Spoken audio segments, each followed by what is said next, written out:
Welcome to the Chapter 15 At-Risk After-School Meals and Snacks Program training for the Child and Adult Care Food Program presented by the Oregon Department of Education Child Nutrition Programs.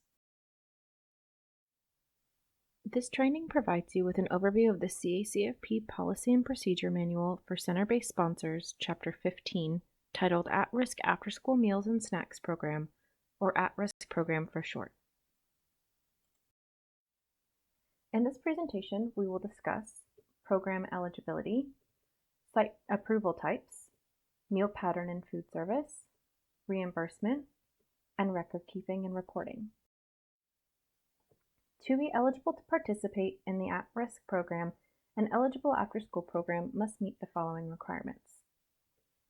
Operate during the regular school year and be organized primarily to provide for children who are age 18 or under at the start of the school year.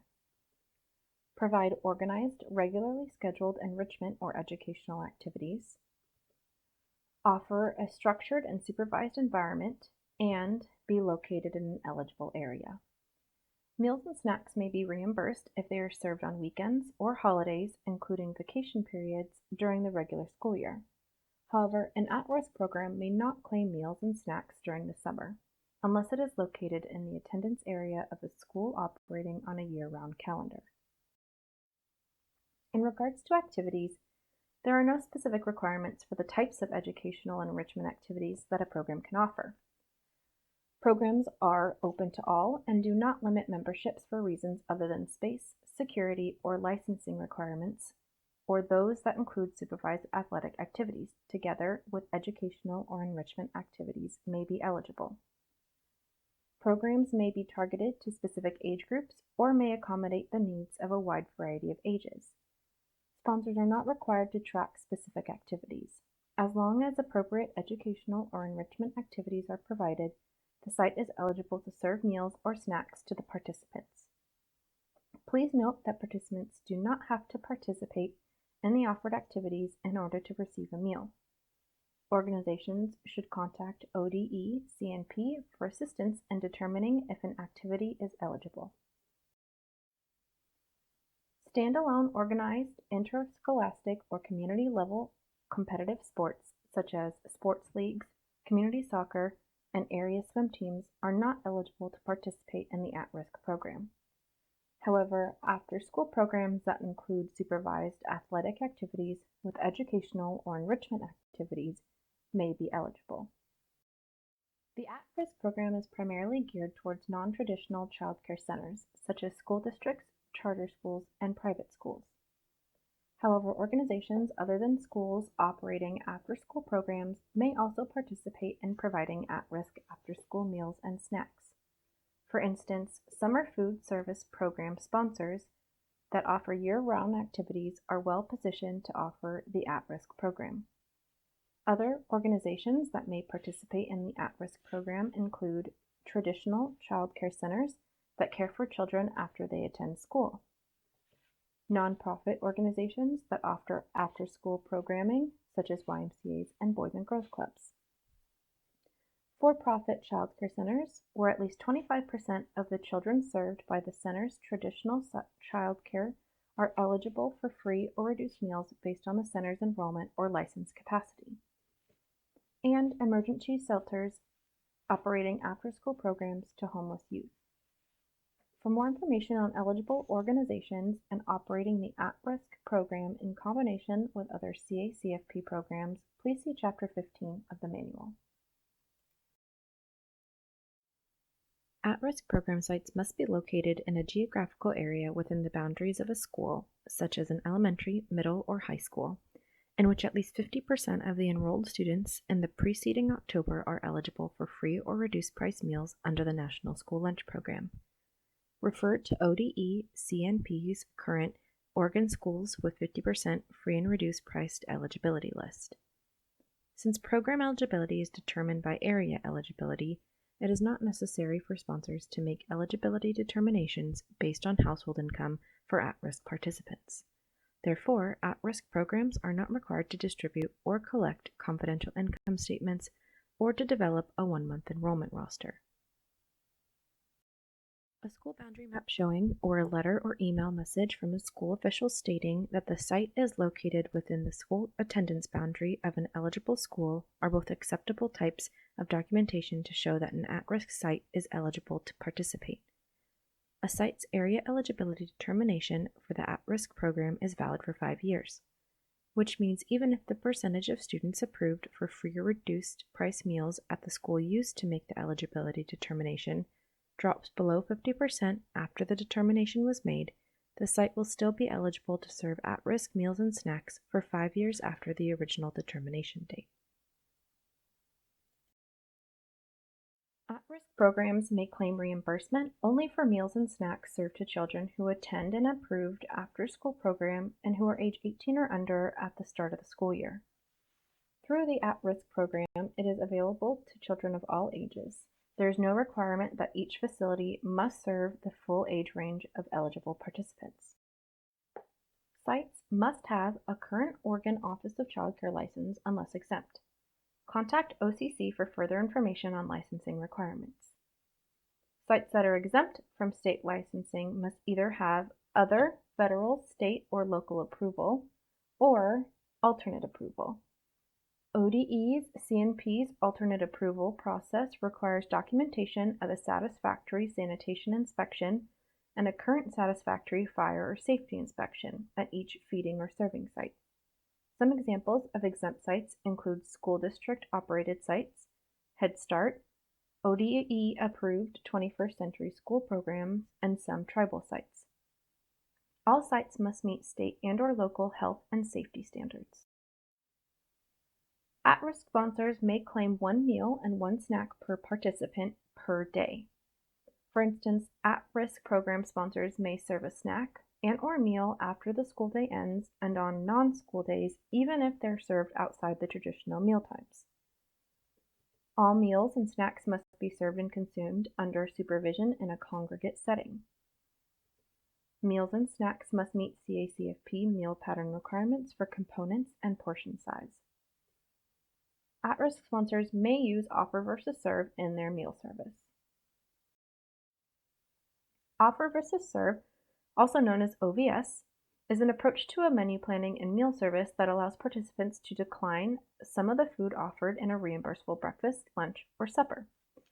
Participants who are offered food choices are more likely to eat the foods they enjoy rather than throw the food away. When using OVS, sponsors may serve food that has been pre-portioned or have participants be directly served by the trained staff. In OVS, participants may decline 1 or 2 of the meal components offered. A food component is any of the food categories that compromises a reimbursable meal. Offer versus serve is only allowed for breakfast, lunch, or supper, and it may not be used as a service style for snacks. In CACFP's version of OVS, 2 servings of the same food item may not be served.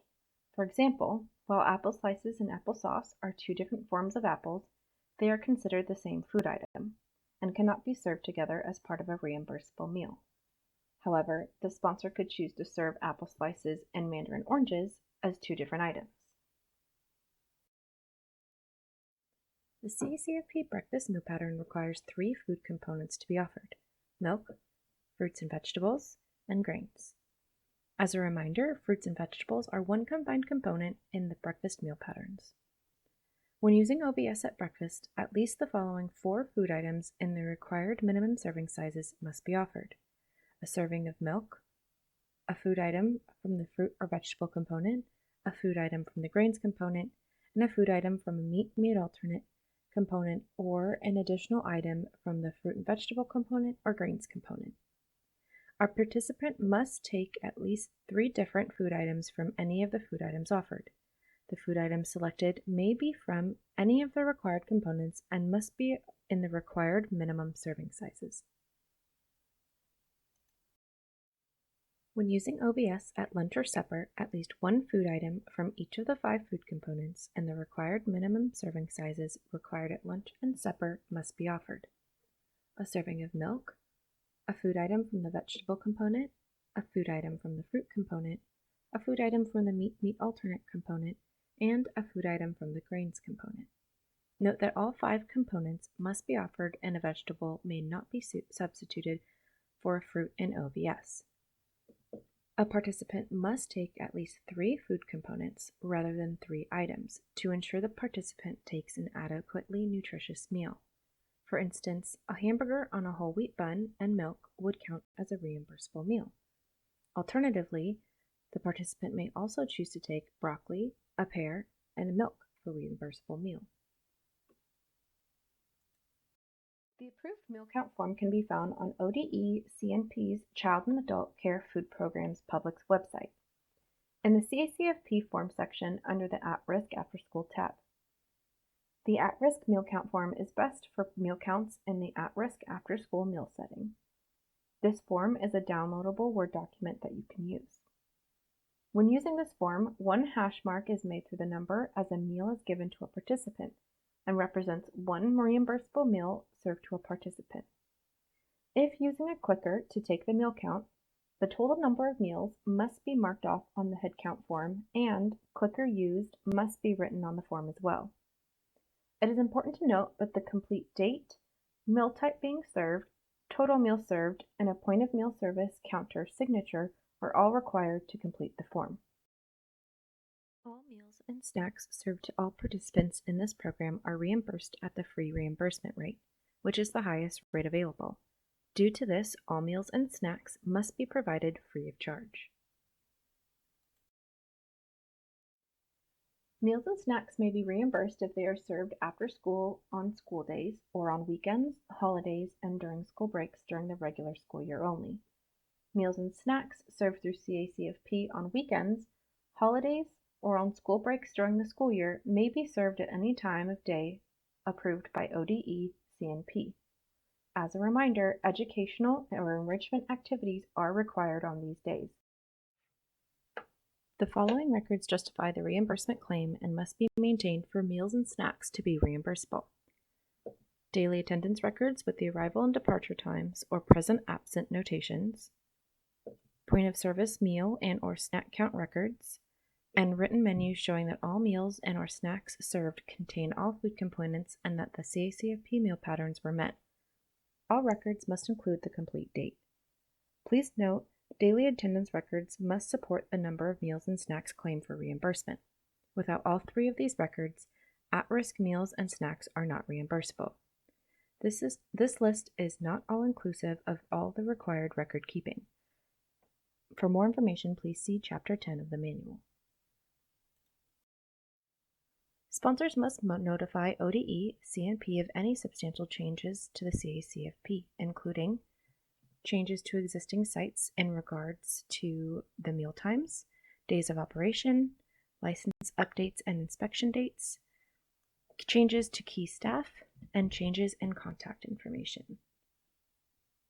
To review, this presentation covered program eligibility, site approval types, meal pattern and food service, reimbursement, and record keeping and reporting for the at-risk program. Thank you for participating in After-School At-Risk Meals and Snacks program training for the Child and Adult Care Food Program. We greatly appreciate the work that you are doing to fuel Oregon's future.